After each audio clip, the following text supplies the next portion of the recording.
She grew up in a small farm town where everyone was part of the same and everybody knew your name. Her parents were strict, but she never disobeyed, although affection they barely gave. She was the oldest of three, taking on responsibilities, thinking her life had limited possibilities. She started to get sick. Sick with a depression as soft as bricks, but the pressure was thick to put on a smile, so she put her depression and pain back in her brain in a locked-away file. She grew up in a small farm town where choices were chained, rules were followed, and you swallowed your spit and played the game. But sometimes she'd feel the sunshine on her face. In the country's wide open space, she'd go riding with her strongest with mare, with wind in her beautiful long brown hair, and there she was free from pain, free from chains, chasing trains.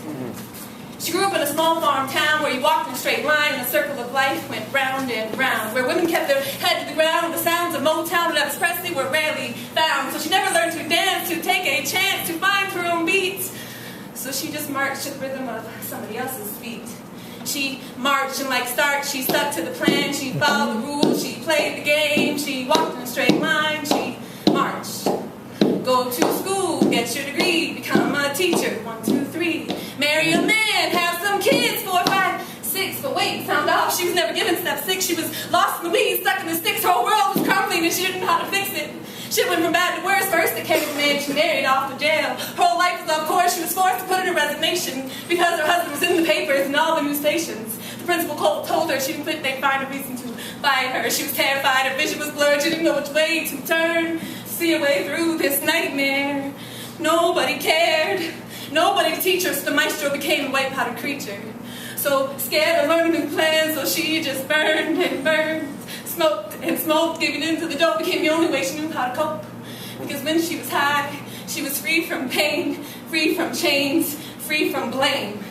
But that train she'd always been chasing had stopped, and like an undercover cop, dope tricked her, pretending to be friends. Instead of freeing her, it locked her in. It dug inside her brain, digging out all the depression and pain. She lost her husband, her job, the trust of her kids.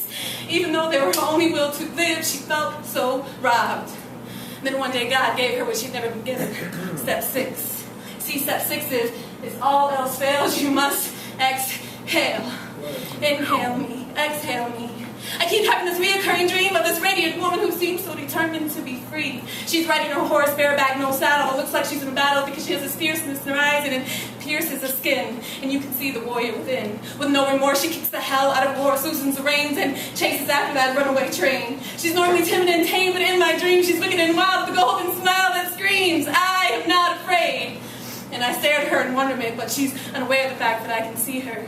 But Mama, I can see you. I'm right behind you, chasing after that freedom train too.